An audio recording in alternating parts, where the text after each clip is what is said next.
It's as close as you can get to Dungeons and Dragons without actually playing the game. Well, that's intriguing.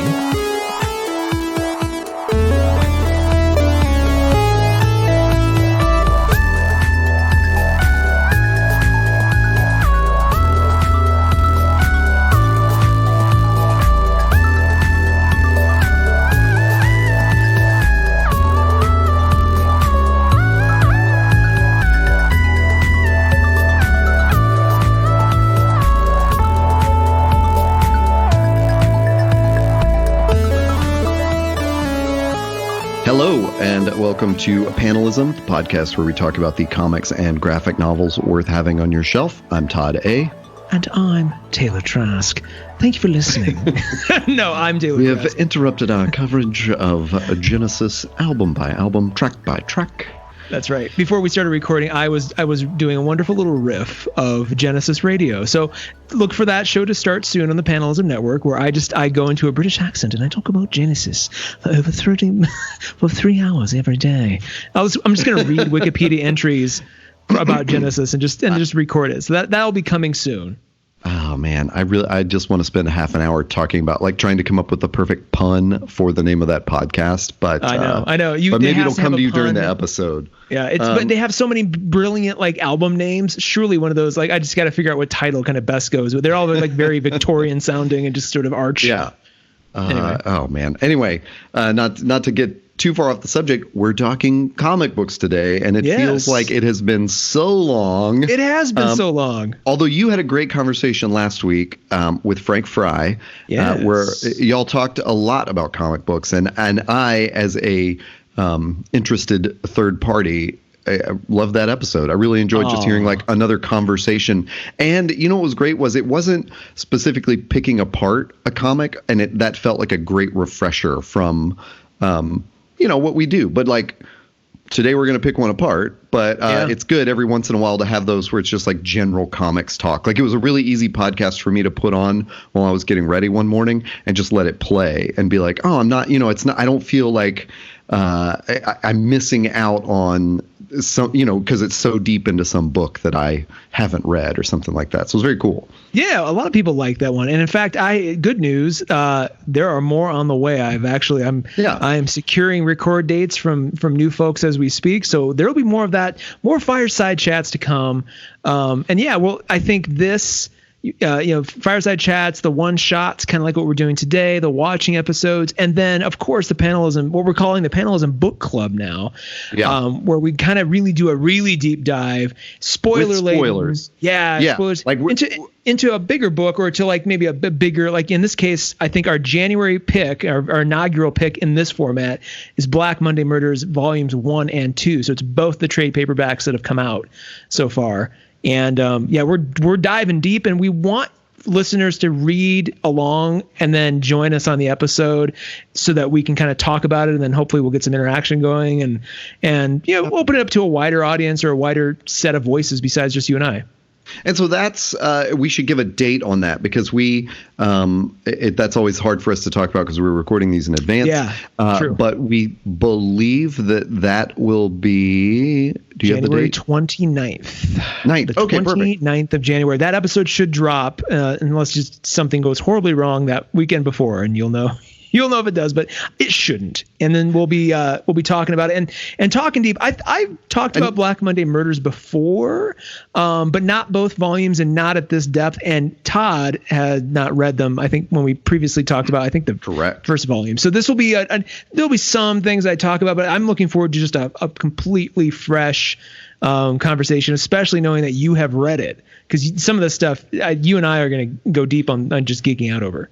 Yeah, and as I was, saying at the beginning of the refreshment of listening to you and Frank have that conversation was interesting, and will be the opposite of Black Monday Murders, because this is a book that you did talk about before, and I was very interested. Yeah. It's Jonathan Hickman, right? Yep. As is everything these days. Just it's all right. Of course, it does not involve the X-Men. nor east of west. And not to put you on the spot, but if you happen to recall that episode number where you talked about it before, that would be great. But yes, you had talked about it before, and I was like, oh man, I want to read this book. And then I texted you a little bit before the holidays and said, oh, I just picked up Black Monday Murders Volume 1, and we went, yep, that's the book club. So January 29th, that's when the episode will come out. We will talk about Volumes 1 and 2 of Black Monday Murders. We're telling you right now, it's going to be filled with spoilers. We're just going to really go deep on it. But we hope that you will read at least maybe Volume 1 and kind of get into that discussion and, participate in comments on our one social media network. For those of you wondering, Instagram. It's episode 64. So going back a ways. 64 had a dual. It was a dual, one of those older ones when we were still doing the Coffee and Comics format. You did a book and I did a book, and you did the Zen of Steve Jobs. And I did Black Monday Murders. So yeah, that should be a fun one. But yeah, we're going to go a lot deeper. This is kind of it's given me a chance to go back and reread the whole series start to finish and just have a deeper appreciation for, I think, what Hickman's trying to do, and especially how it sort of ties into the current socioeconomic situation we're in right now too. There's a lot going on that really makes this book interesting.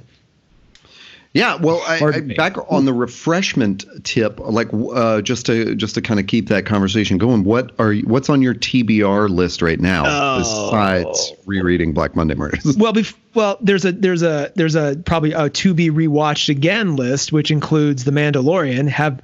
I've been talking about this with our friend Drew. You've sort of been quiet. I'm assuming you haven't seen it yet.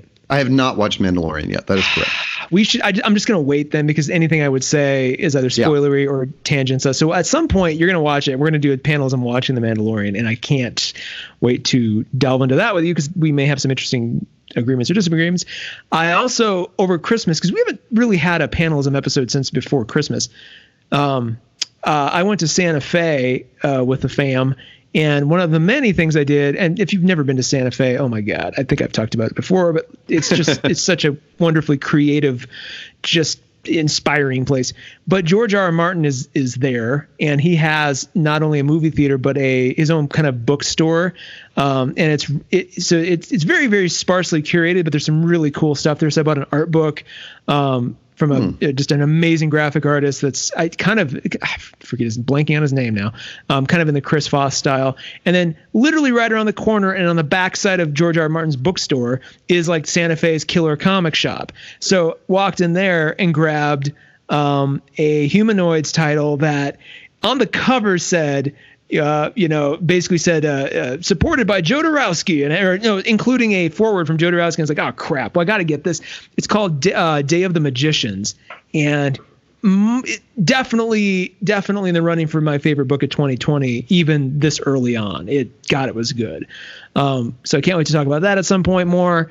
Also reading a great new Image series called 20XX. From the guy who brought us Alex and Ada, which I've talked about, Jonathan Luna.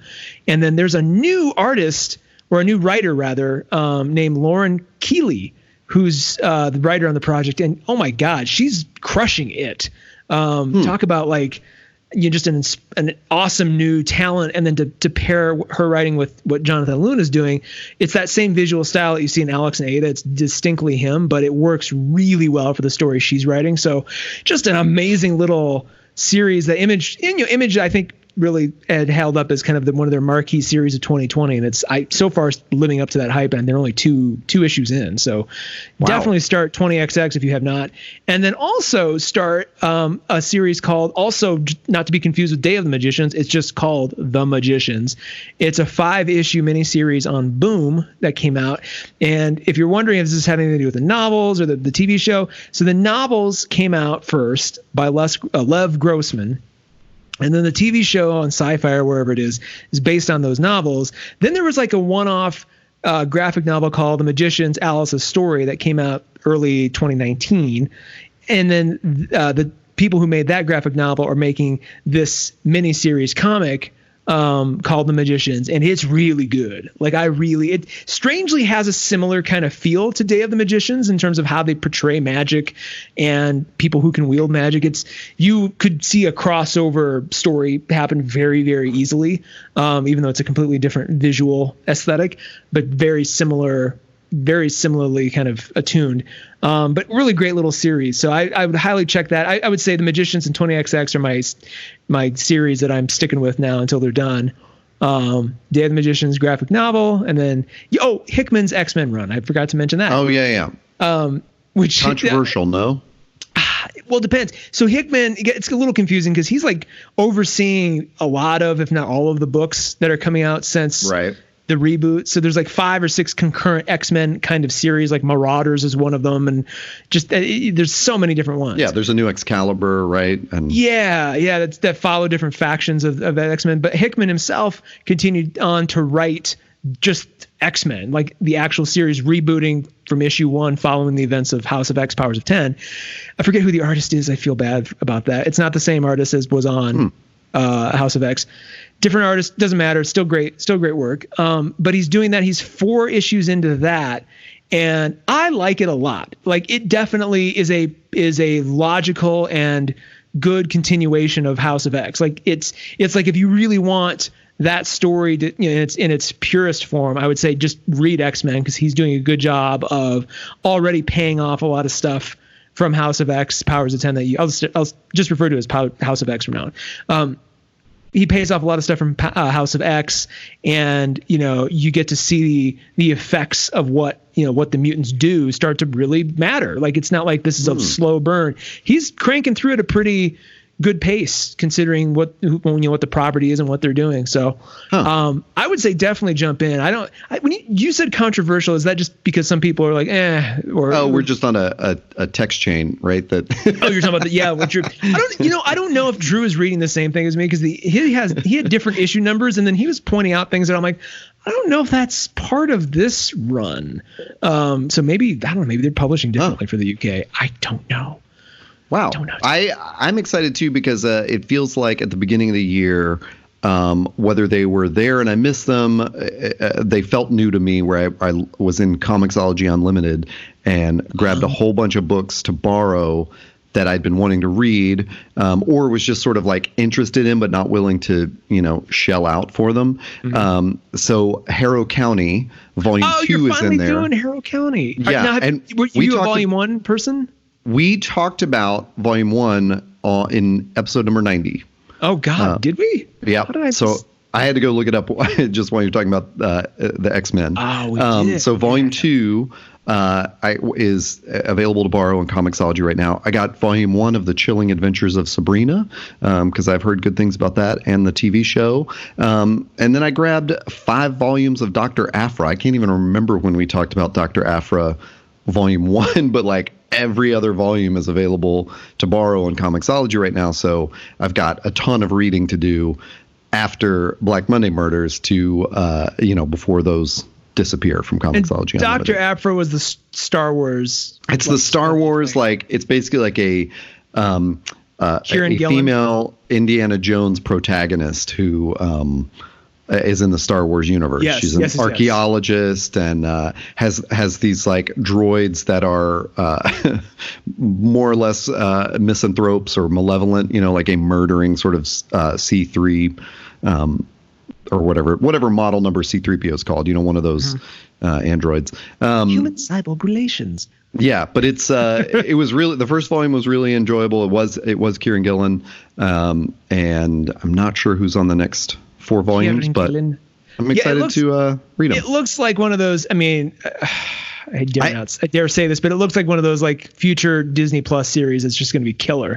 I hope so. You look at it, you're like, why isn't this made yet? I mean, it's made as a comic, and that's what I thought when I was reading it, and it's exactly. And I again haven't seen The Mandalorian yet, but it was, at least when I read Volume 1, the way I wanted to experience the Star Wars universe, especially in comic book form. Like, please don't retell the stories I've already seen on screen or tell me things that are going to have my brain like trying to second guess what I've seen on screen. I read one volume of the Princess Leia book when Marvel had rebooted them all or whatever, and I just remember being like, what time period is this?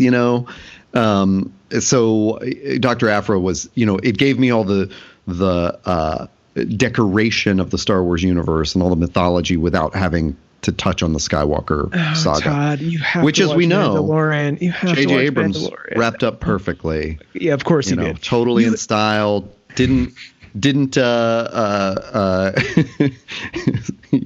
mess up the landing. What was our phrase from Watchmen? Something. The further we get away from our rise of Skywalker discussion, the worse it's going to age for me, just because my opinion just continues to sour in the other direction, just more and more and more. And what I can't wait to find out is, once you've watched Mandalorian, if you like it better than any of the 3 last movies or not. And that will be interesting, and you don't have to. I'm just curious if you would naturally are like, oh yeah, or if you're like, nah, I don't know. I mean, I don't want to presume, because you may not. Interesting.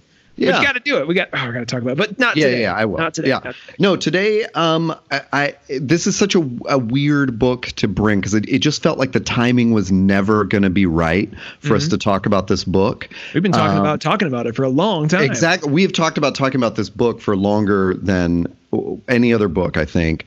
And I'm not just going to talk about one volume. We're going to talk about Rat Queens, volumes 1 through 5. Jesus. Ambitious. Yeah, because in the midst of that discussion that kept going on and on, there's the first 2 volumes came out in 2014, I believe. So it had already been 5 years old when we started talking about it. And it spawned a really interesting conversation last summer. I had just gotten into the series. And we were recording Wednesday in Westeros, our Game of Thrones podcast, with our friend Emily Kelley Kunin. And after recording an episode, had this conversation that was it was very much like in the zeitgeist of the time of when you find out a creator that you like has, done something horrible. How do you approach the art, whatever? So we'll actually bring you that conversation at the end of this episode. But for now, I just wanted to focus on the books and talk about the story and the art and all that, and whether it's worth checking out. You heard my little intro, and let's get into it, I guess, right? Yeah. Now, before we jump in too far, is it worth clarifying who created which volumes, or where that changed and why? Or just so people know kind of what we're dealing with. If only I could clarify. So, okay. But it is probably good to talk about maybe how I got into it. Yeah. And this was one that the volume 1 was available to borrow on Comixology last summer, and I borrowed it. And it was right before I started reading. For some reason, I had in mind that it was a different creative team. I thought it was a creative team that I knew. I can't remember exactly who I thought was on that. Oh, I thought Kelly Sue DeConnick had been on it for some reason. Okay. And it was when I borrow it from Comixology. I don't know exactly the timeline, and realized that no, this is not whatever I was thinking of from Kelly Sue. And I went, why do I know this title? And I Googled it and discovered that one of the co-creators had been arrested for battery of his wife. Oh, that's right. Very soon after the title launched. So basically all of this happened in 2014. And obviously, I think, sort of irrevocably scarred the reception of the book. But then the book has had this troubled publication history ever since, because one of the artists who came on to replace that person full time then had a falling out with the writer and thought that maybe he wasn't fully supporting her. I don't know the whole story there, and it's difficult because it's sort of on one hand I want to know the full story to feel like I'm giving it the fairest shake, but on the other hand, I for better or worse, I was trying to approach it do I still like the art? And this is a thing that I was struggling over last summer, and that's what we talked to Emily about. And so anyway, this co-creator who had been arrested he was the illustrator, and he was only in the first 2 trade paperback volumes. Then they had this sort of controversial, or no, it wasn't even controversy, but they had this new artist came in. Only did a couple issues. Then he was replaced with Tess Fowler, and then she's the creator that didn't like what was going on, whether things were being kept from her or they were trying to bring in the original artist or something. There was just some shenanigans going on. So she left, and this is difficult because I'm both looking at the volumes of Rat Queens and at the Wikipedia page. Yeah. And Wikipedia page is a little bit more clear. So basically, Fowler had left in the spring of 2016, and they paused the whole title. Like the writer of it, Curtis Wiebe, just said, "Hey, we're just putting it on hiatus." She again, now I'm as I refresh my notes, now I'm seeing she thought that they were pausing it in order to bring back the original artist. So that's what caused this controversy. But the writer denied that, and just said it was creative differences, that kind of classic thing. Then they said that it wouldn't return as a normal published book from Image. It would be a webcomic. And it would have these 2 different artists on it. And then by November of 2016, they said, no, we're going to return with a new series and this new artist, Owen Genie, I think is maybe how I pronounce that name. For volumes 4, 5, 6. Right. So then last year in June, of course, when I discovered this, but was not current, that was when the original writer and that replacement artist had now left the series, and there's a new creative team in place. Okay, so when I look at volume 7, which has just come out, or will be coming out in February. Right, and 6 and 7 I have not read, so I can't. But 6 is still Curtis Wiebe, and then Owen Genie.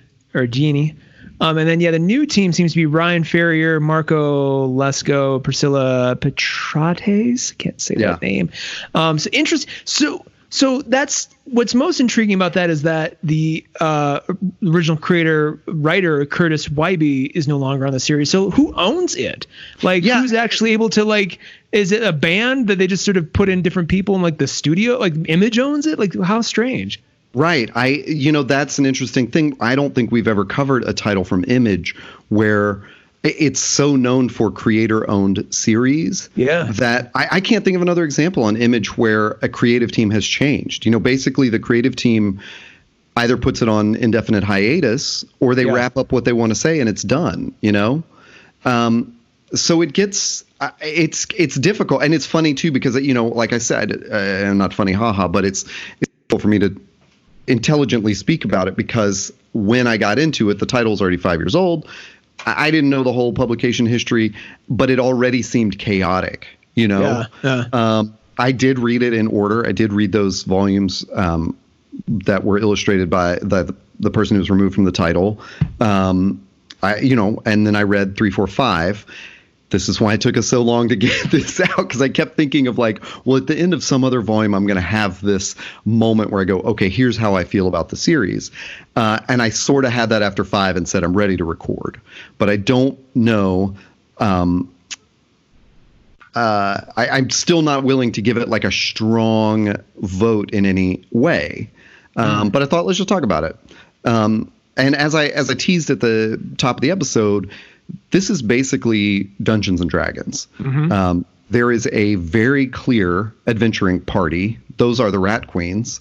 And they literally do all the things that are both, tropes, but also it's not a trope in the sense that it's hackneyed or cliched. It's no, this is what you would do in a game of D&D. They go to the quest board in the middle of town to find the next quest to go on. They gather in taverns and overhear things, and people hire them for strange jobs.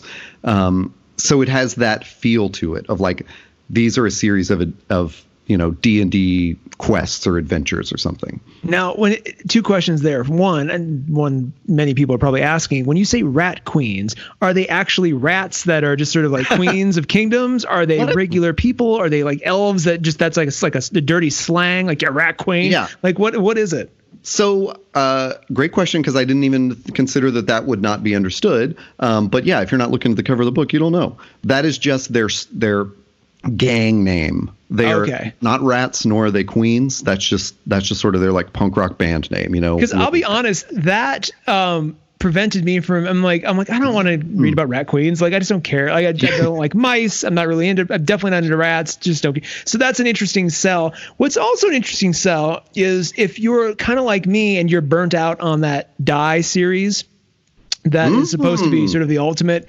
D&D homage. Is it? Spoilers. I that related to D&D. It's a little boring. Oh my God, the whole thing is a giant, like a RPG. Well, I knew it was like sort of puzzles stuff. Oh, okay. Oh no, they take on deliberately D&D. I mean, the whole thing is a giant. They get sucked into kind of like a Jumanji D&D world, and then have to play out this game because their friend. Here's a quick pitch for Die. They left their friend behind because they all got sucked in when they were kids, very much Jumanji style, and then they were coming back. And their friend got left behind. So like 20 years later, they're all reuniting to basically, like Kirk Cameron style. Exactly. But then they kind of get, I mean, it's very, very Jumanji-esque until they get into the world. And that all happens in issue 1. So that's the premise of the whole book. Oh, but wow, it's gotten a little bit boring. So I'm kind of hanging off that. And I'm just looking, by the way, if you're at home and you're wondering, the first issue is available for free on imagecomics.com. If you're interested, I'm perusing through that, and it just looks like a much more fun, like where Die is just so moody. This is like, this just looks fun.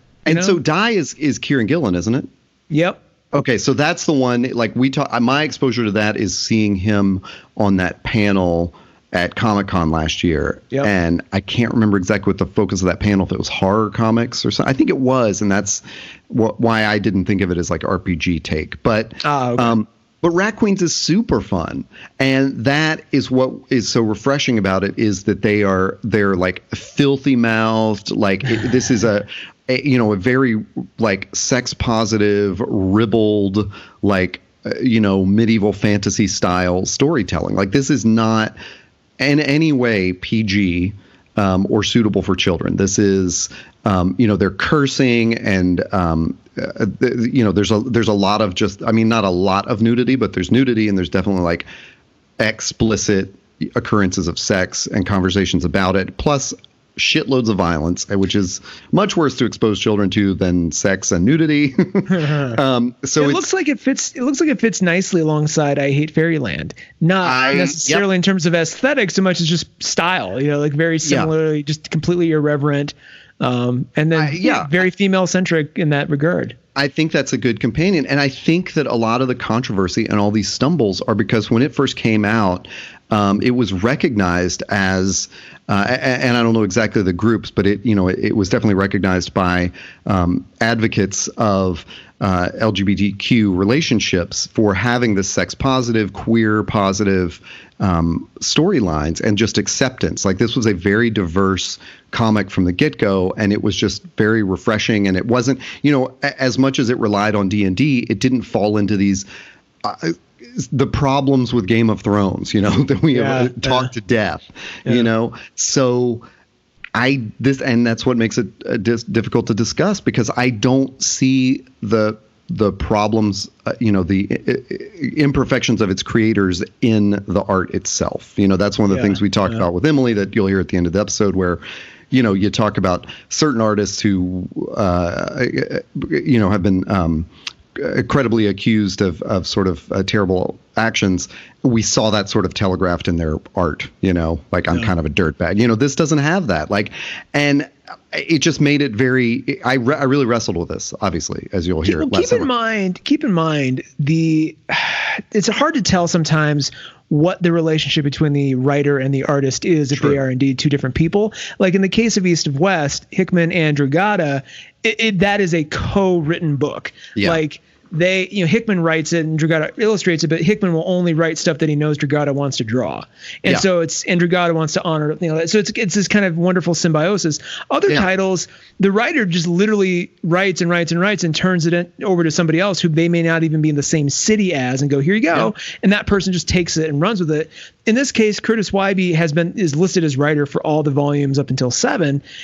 You'd imagine that there's only so much. I mean, it's not like the illustrator of those first 2 volumes was trying to intentionally subvert or screw with the success of the book. He's just drawing what Curtis turned over to him, and not knowing any of the circumstances other than the arrest and some of the controversy behind the creative decisions made afterwards.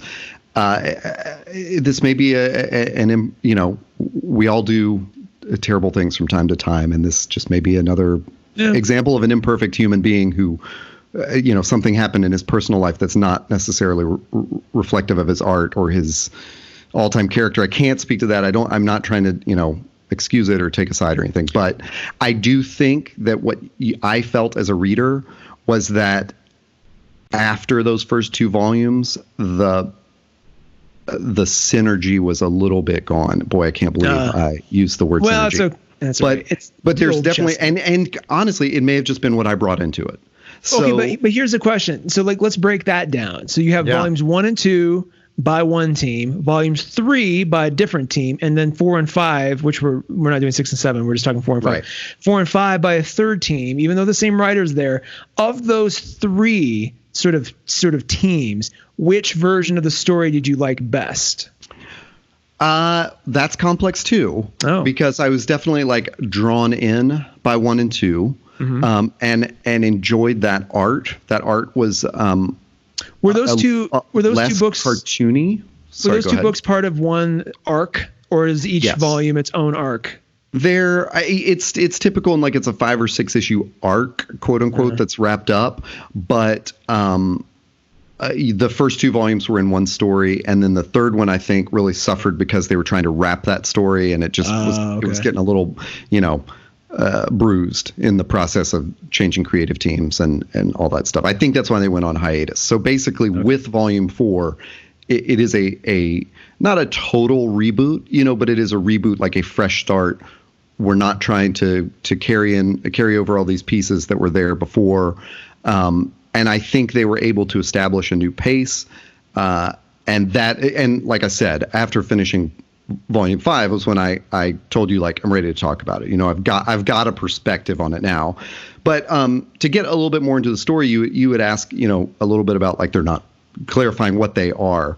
And one of the cool things I like is that while these are tropes of D&D or other medieval fantasy RPGs, they're all a little askew to fit into their world, and rather than making it seem a little cartoonish or a parody, it actually drew me in a little bit more. There is a dwarf or a gnome, a much smaller person in their party, but she's called a smidgen.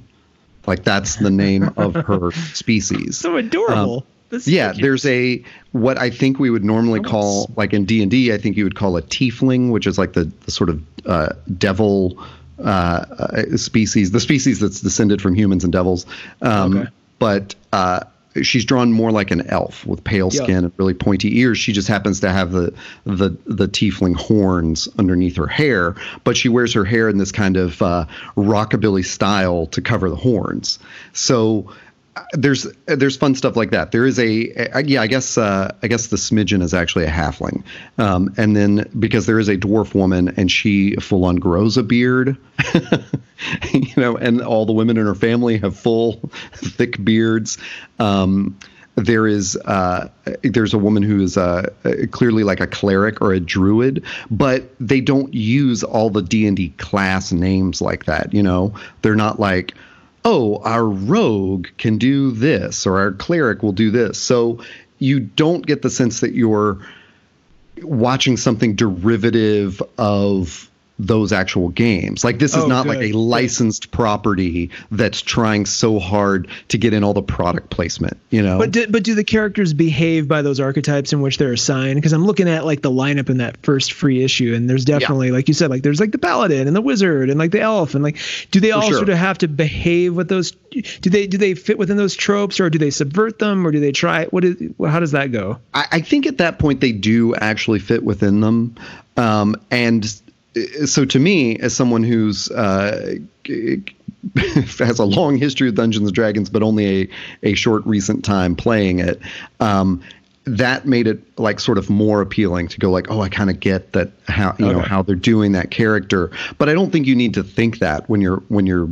reading it. It just seems obvious to me that the creator, the writer, really knew that world and thought, okay, here's a very powerful sorcerer in the tiefling character, the sort of demonic race, or not demonic, but devil race. But she, she's a very powerful sorceress, but doesn't really know where her power comes from. It's like stronger than she imagines. But we're not getting into the Harry Potter like wizard school of like having to learn the spells and stuff. She goes to university and drops out and has this complicated relationship with her father, and the horns grow and like all this kind of stuff happens that you can picture as like, oh, the character's leveling up, but you don't have to think any of that if you're unfamiliar with it. This is just a really fun fantasy romp that and to me delivers so much more of that magic and zany violence that we didn't see in Game of Thrones, which was so heavy with like its very low magic setting, but high undead setting that was like plodding along, this is just wacky, like off the wall action all the time. Do you feel somebody who isn't a D&D player like myself, surprisingly enough, do you think that anybody who's not, I mean, I'm versed enough. I know I know the character types and everything, but am I at a disadvantage coming into this if I haven't played D&D a lot, or I'm not sort of, okay. So anybody could pick this up and enjoy it. And even if they're not as big, it's almost like you just get a little extra value if you are.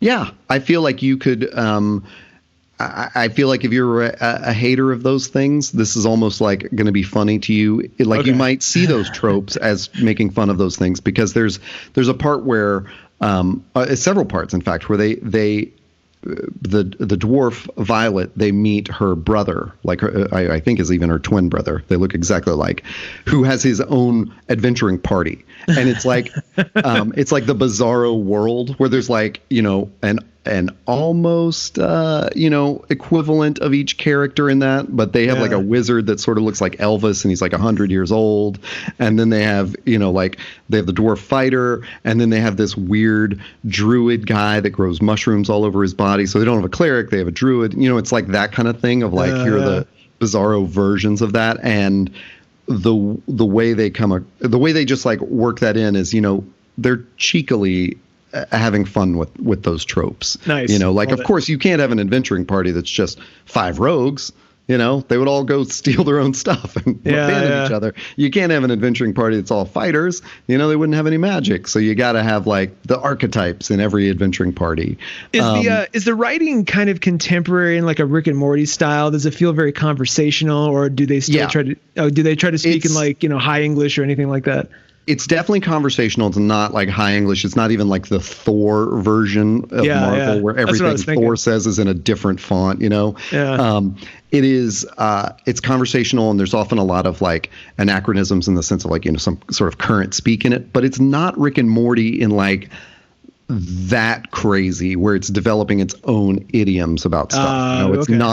It's not like, oh, this is all about like zingers and one-liners that are like really bizarre and stand out. Like it is just very accessible. I would say that the hallmark of Rick and Morty is just an absolute commitment to casualness.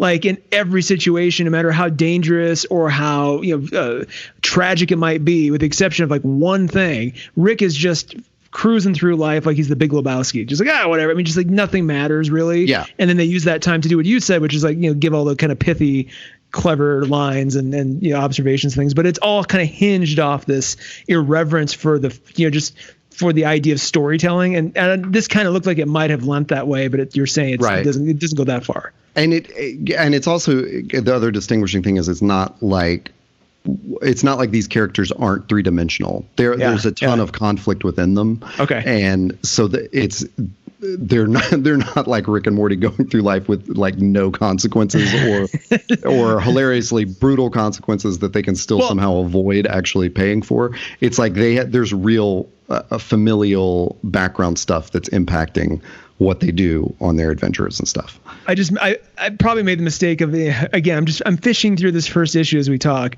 and like literally page 1 is a Lenny Kravitz looking guy, like in sort of divvying out like I guess missions or campaigns to the different parties, and right away he's like holding his face like, what did you just say? Like he just looks annoyed. So it kind of gave me that sense of how far are they going with this? And then you even see that who's the one with the horns? Hannah. Oh, that's Hannah. Yeah, you see Hannah, and she just sort of looks like she might not care too much about what's ever going on. The way they're drawing her is interesting. Hey, how does the art?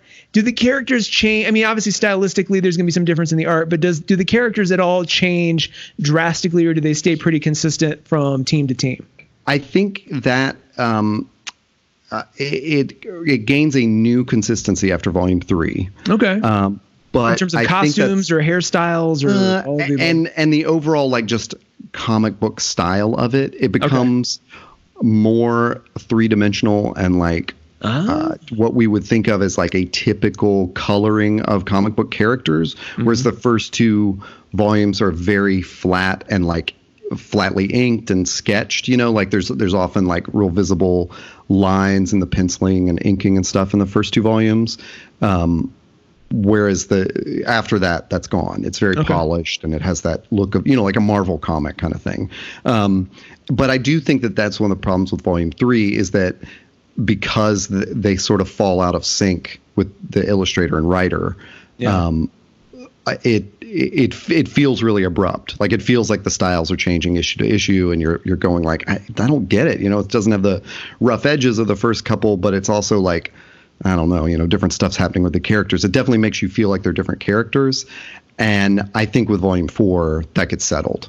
And from then on, so if we want to say it's that Weeby and Genie collaboration that like finally regains the momentum of the first couple issues.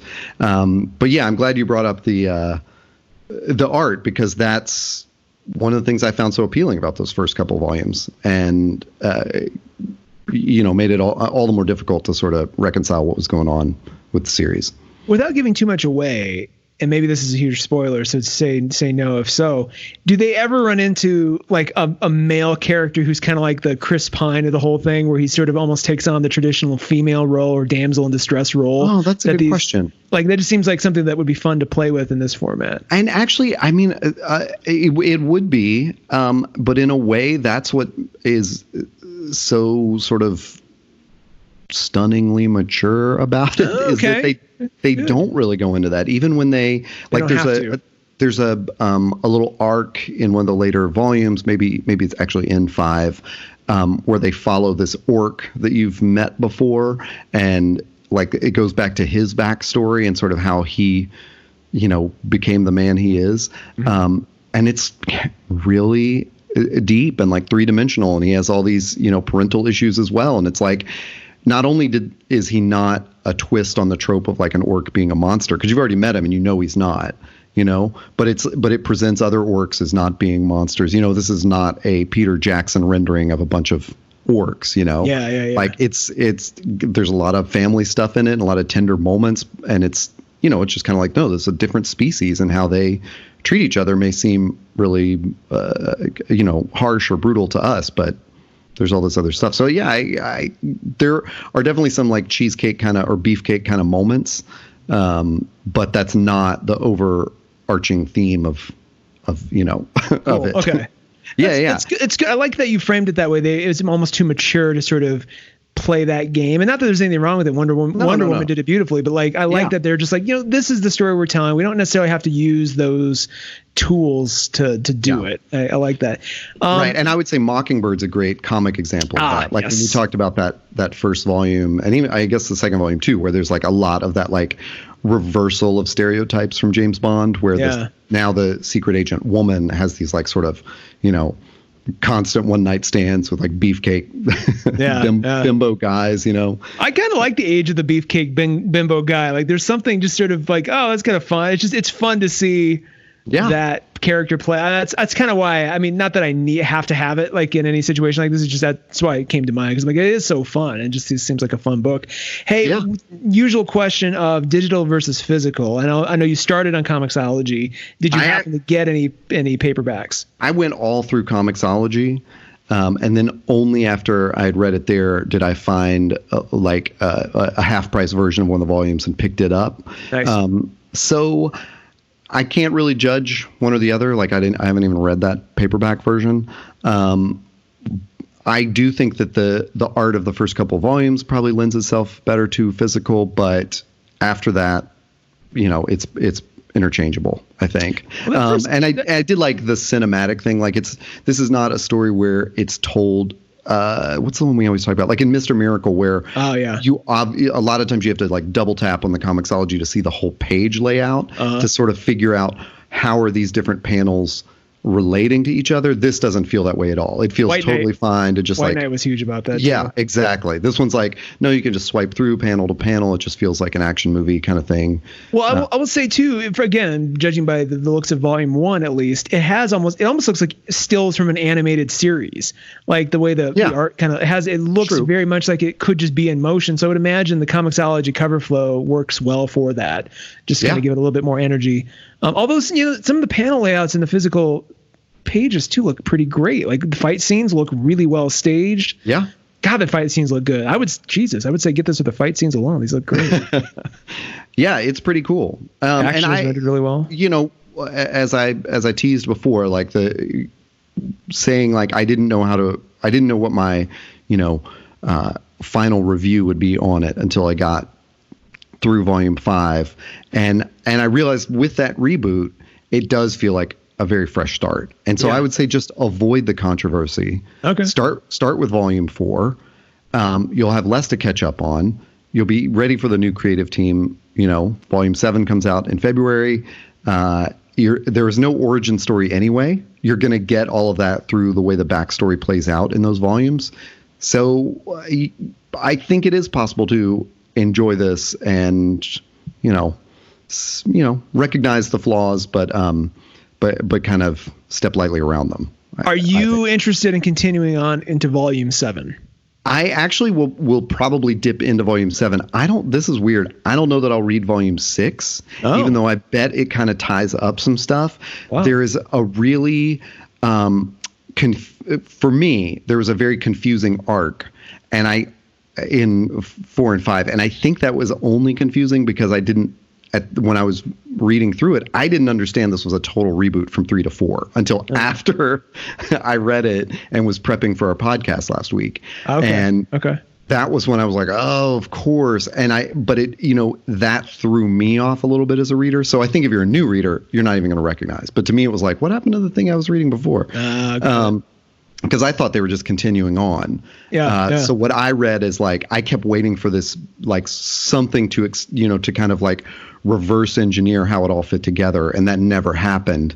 And so I was just very, very confused for one whole arc. It turned out to be a really good arc.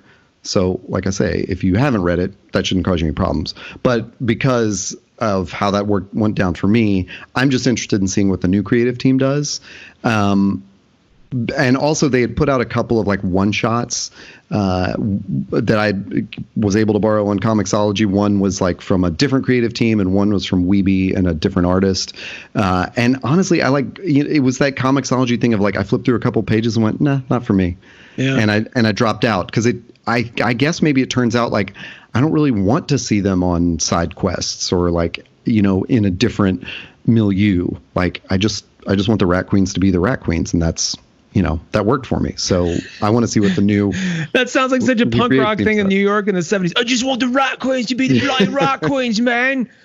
Oh, it's that. I love that. Well, we should probably maybe pin it up there because we have a whole other discussion, like you said in the beginning, where you're going to hear now from the Todd and Taylor of the past. So God knows how fun that's going to be. But I'm sure it was a very substantive conversation, kind of on the fly, if I'm not mistaken. And you and I have had these conversations over the past couple of years, like whether in the podcast or not, about separating the art from the artist. And I think it's a thing we all think about a lot. And when I went back and listened to this, I thought, we should put this out. Like this pretty interesting conversation. And thanks to Emily Kelley Kunin for joining us in it. Emily Kelley, and if you like Emily Kelley Kunin, go back and listen to any number of Wednesday in Westeros episodes where she is our third host, and we've also had other episodes of panelism where I think we've talked Wonder Woman with her, we've talked all kinds of things with her. Supergirl. So she's been a mainstay in the panelism universe. The panelism pantheon, if you will, for a while now. So go check that out. I can't wait to. I have not listened to it since we recorded it, so I'm curious to hear it myself. So I'll be listening in with all of you. And I've had this thing of like, I don't know how to talk about this on panelism because I don't want to be a guy like just dismissing the violence of another guy. Sure. But I don't know how we classify problematic artists that we like, And so I brought this up to Taylor and I'd said to Taylor, what I should do is I should just get Emily to kind of talk to me about that. Like, I love it. It's weird because I think in some instances, and sorry, I'm talking so much, but I think in some instances like Louis C.K. is in retrospect. Well, first of all, I don't think he's ever like properly atoned for his actions. And then secondly, in retrospect, like his actions were telegraphed through his art for years. Yeah. Like it wasn't when I heard about him, I was like, why is everyone so surprised? Right. And so to me, it's very easy for me not to watch Louis C.K. because I'm like, your art just reminds me of the accusations against you. Mm-hmm. But in this case, I'm just troubled because the art, has nothing to do with that. In fact, this book, I think, won a GLAAD award for its depiction of like LGBT characters. And it was very inclusive and sex positive and feminist in its way. And I'm, thinking of this for 3 months has left me like I haven't gone back to the book in 3 months, almost because of that. And anyway, what is your take as a woman? Like, when is it? I don't even know if I want if it's acceptable or not kind of answer. I just, for me personally, because I was talking, one of my friends was here for Y'all West too, because we went to Universal. And so I was thinking about this yesterday too, because of Johnny Depp. And so, because Harry Potter is like my whole fucking life, right? Like I've been a Harry Potter fan for literally 21 years. And as soon as the accusations came out about him and were obviously proven true, that I couldn't do it anymore. I couldn't. And Pirates of the Caribbean is one of my all-time favorite movies, and in large part because of his performance as Jack Sparrow. Yeah. But if I can say to myself, it's hard to put into words, but you at a certain point you have to decide to walk the walk as well as talk the talk. And so my walking the walk has been that I still haven't seen the next Harry Potter movie, and that I will not. It's not worth it. Yeah, that I'll probably see it eventually when I can see it in a medium where like I'm not actively giving money to him, that I feel like I could just watch it on TV or like at a friend's house or something, but I can't, like, I'm never going to watch those Pirates of the Caribbean movies ever again. And it's really sad because I loved them really a lot. And I thought they were really great. And so I think in this instance, and there's a lot of stuff like this, like the other day we watched, what was it? It was an older movie. We tried to watch, Hateful Eight. And this was after I knew all these things about Tarantino, basically trying to murder Uma Thurman. Like she got in the car accident he made her get in a car accident on purpose in Kill Bill. And it's produced by Harvey Weinstein. And so I was just like, cool. I don't know if I could do this. Like, I don't, and we ended up not finishing the movie. Like we were watching it, and there was another thing because they said the N word a lot. But like I think the best thing you can do is, like you said, like it's not being drawn by him anymore. And if you're going to talk about it or you're going to still read about it, I think admitting that you know about it and admitting that it horrifies you is like the best thing you can do. God, that is a really great point. Because of like, as long as you acknowledge it, like, look, I know the problem with this before and I get it and I hate that guy, but I still think the books are worth it or the show is worth it or the movie is worth it or whatever. That's kind of the only thing you can do. Yeah. We could have a separate episode where we talk there's so many.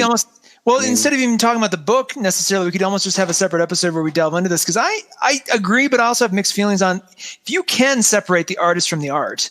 And I understand the sort of the ethical imperative of not giving them money through that medium, but if you can consume it for free, let's just say, or let's say you bought them before this was a problem. I mean, there's any number of ways you can kind of go about it, but a good example of my own personal world is the movie The Ninth Gate, which I freaking love for some weird reason. And it's almost a double standard because it has Johnny Depp starring and Roman Polanski writing and directing. Yeah. So you get this double standard. So that pops in my head now and then when I'm watching it, but I'm like, fuck, I still love, this story and this movie and this aesthetic, I can appreciate separate from that, but I still get that a lot of people would be uncomfortable from this. So where does that put me? And I'm not trying to make a case one way or the other. I'm just like, they're interesting questions to have to reason through. Yeah. And I to me, there's also, Taylor, you and I talked about this a little bit, and I'm not trying to like excuse it away for sure or anything like that. But there's got to be I don't know. It feels like that we have to talk about things in terms of scale. Whereas, is this Harvey Weinstein who serially abused his power against multiple people? Or is this like a domestic violence situation that is horrible and horrifying, but it seems to be the only case of its kind? And I'm not trying to like excuse that, but it is, But even with Harvey Weinstein, I don't know. Is that a life sentence? I guess is what I'm saying. Even with Harvey Weinstein, as horrific as all the shit he did he still had good taste. So does that dismiss? I mean, any of the movies he produced, he's no longer financially attached to. Yes. So you can go watch The Artist and be completely happy, knowing that he literally is the reason that movie exists at all. But you're like, go ahead. Sorry, I probably felt that same way until I read the Salma Hayek piece. Yeah. I've not read that yet. When she explains how he made her change Frida and like depart from her artistic vision to basically get her naked in it. Yeah. It made me question so many Weinstein companies. All right, let me go. I'm going to read that as soon as we're done. Yeah. And there's a lot like I said, I couldn't finish Hateful Eight, but I watched Chicago the other night. And that's one of the big, he won the Academy Award for it. Weinstein. Yeah. Yeah. But again, it's a movie led by women with other really great actors who are not problematic. And I think, my best advice is to talk about it up front, is to talk about, like, say, hey, we acknowledge this problem with rat queens in the past. We acknowledge that what he did was wrong. We obviously, and just, I think just be honest, like say exactly what you said to me, Todd. Like, I haven't even been able to pick up books since learning about this.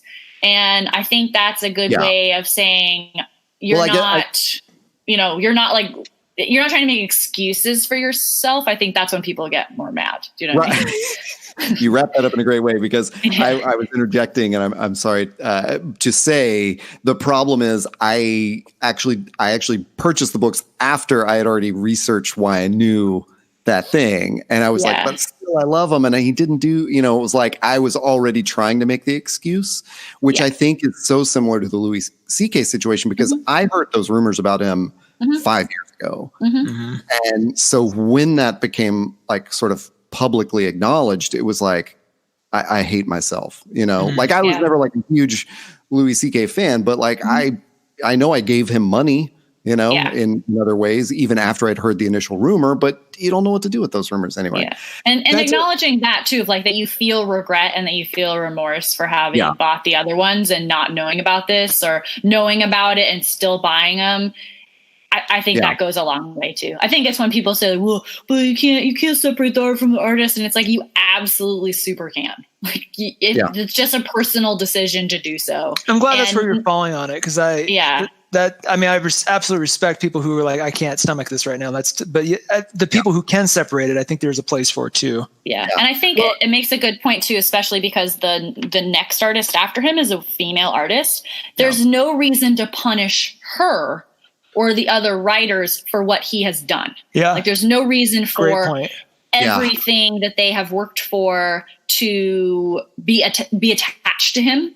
Yeah. I think that's another good point too. That's where the story gets more complicated because Tessa Fowler ended up, she got yanked from the book, I think. And then she felt like they were negotiating behind her back to bring back the original artist. Mm-hmm. And she ended up getting so sick of the whole thing. She just got rid of all of her like sketches and art and everything. She was like, just get the shit out of my house. And she had a big rant about it on Twitter. Like the boys club, boxed me out. Mm-hmm. But I think since then they every volume after that had a different artist. And but it just, the original never came back and now it's in two different creators' hands, but every book has those two original creators on it. And it's just, anyway, we're not even going to talk about this without me actually excerpting this audio of what you've just said.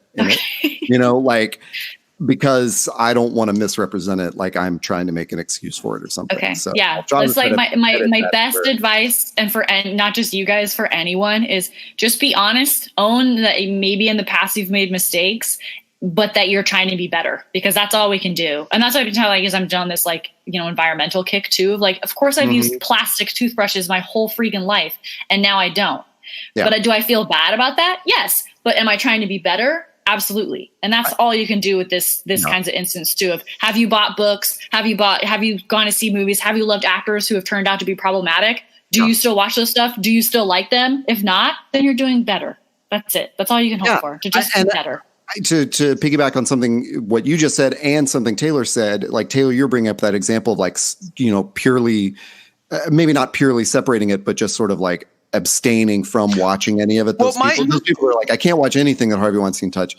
But the other is the reverse, where people just, they refuse to let it like cause any introspection, where they're like, hey, I don't care what they did in their private life. I'm just going to watch all the movies I love. Like, don't make me think about it. And that is such a horrible position too. Like what you should do though, I'm like, if you want to go down that path, if you want to indulge it because of it, then take the high road of saying, oh, the art is now colored by this experience. Yeah. What is the message, or what are they communicating through the aesthetic of this? Now that I know it's colored, it's almost like Pete Rose, baseball player, we appreciate Pete Rose, but he will always and forever have an asterisk by his name in every situation because of what he did to the sport. People still appreciate him, but it anytime his name is mentioned, it creates it creates a discussion one way or the other. So I feel like going back to Ninth Gate, I'll watch Ninth Gate and I'll appreciate. I'm like, I really loved this when it first came out, but now I watch it going, what would the mind of Roman Polanski made this? Like, I'm judging the art through that prism of knowing the people who made it. Like, why? Like interesting. He made that choice as an actor, as a writer, as a director, but that's influenced by how shitty he was. Interesting. Like, it just caused me to think about it a lot more deeply than I would otherwise. Michael Jackson problem.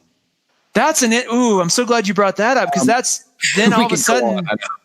But just viscerally, for some reason, that sits like I would actively stop listening. I mean, I'll still adhere to my point that if you can listen to Michael Jackson, even though you acknowledge it and you can separate it, fine. But for me, I almost draw the line with him just from a personal standpoint, because I'm like, I can't listen to Billie Jean the same way ever again. And it makes me just uncomfortable. And so now I'm all of a sudden, Emily, I can see now how you think about Johnny Depp, because it's just like, ew, if it's anything like that I feel for you, having been a big Harry Potter Pirates fan. That's like, and I think it's up to us too, especially in these instances where the, people are also quite famous, of, as a survivor, you don't want your whole rest of your life to be defined by the people who hurt you. Yeah. And I think just, trying to acknowledge, like, because I've been talking about Johnny Depp, to acknowledge that Amber Heard has moved on and is still an amazing actress and a person, and to acknowledge all the work that she's done without having to always talk about, oh, she's Johnny Depp's ex-wife. That's the real progress there. That's true. Because all the women and men that have been hurt by problematic people in Hollywood and beyond don't want to have the asterisk on them either. True. Yeah. You don't want to see James Safechuck in a grocery store and be like, "Oh, I'm so sorry," like 10 years from now. And he's like, still. Yeah. Like, not to ignore what happened to them, but to be able to, let's say, what's the Rum Diaries or whatever, that movie that Johnny Depp and Amber Heard did together. Like, if you love that movie because you love Hunter S. Thompson or whatever, and you're watching it because of her, that's a personal choice. Like, because you want to honor her and honor her performance and, let her move on with her life, or let anyone move on with their lives. Of Frida too is a good example of, yes, it was produced by Harvey Weinstein, but it's also one of the best works that Selma Hayek has ever done. And it's an important work of film, an important biopic about a really, really awesome lady. So it has to be a personal choice. It can't be, I think a lot of people are like, it's either all or nothing. Like, you either hate everything Johnny Depp has ever done or Harvey Weinstein has ever done, or you're a monster, like, it doesn't have to be like that. So if you liked what you heard, you can find us anywhere podcasts are, I always want to say sold, but they're not sold. They're for free. Or anywhere you find podcasts. We would love to sell them to you. Search for Panelism. And tell your friends if you like it. Share an episode or two with some friends. That's the fastest way for us to gain new listeners, is when you share episodes and let us know what you think. Also, find us on Instagram. We are panelism.ink. That is the username on Instagram, and it's also our website address, www.panelism.ink. That's panelism.ink. Find all our past episodes.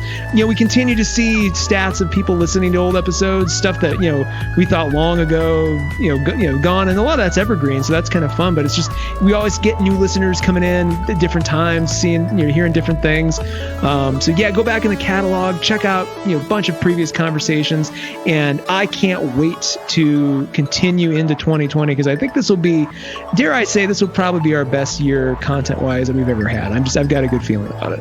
I would make the bold prediction that this will be the most recent year that we have put out a podcast.